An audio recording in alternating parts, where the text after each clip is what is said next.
Paulus skryf aan Titus in Titus 3 vers 4 tot 6. Maar toe het die goedheid van God ons verlosser, aan die een kant duidelik God, en sy liefde vir die mens verskyn. Hy het ons verlos, nie op grond van iets wat ons vir ons vryspraak gedoen het nie, maar op grond van sy eie ontferming.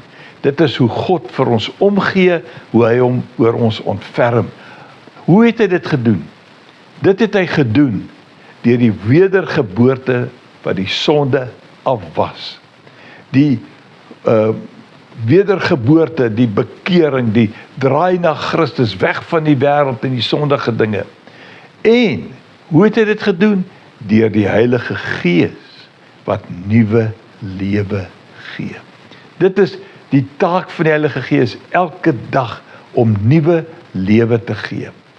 Vers 6 sê, God het die Heilige Gees oorvloedig op ons uitgestort. Hoe? Deur Jesus Christus ons verlosser. Ons weet dat hierdie belofte wat Jesus gemaak het, dat hy die Vader sal vra om die Heilige Gees na ons te stuur, is bewaarheid. En dit is dan ook wat Paulus hiervan praat. Hy het die Heilige Gees oorvloedig op ons uitgestort.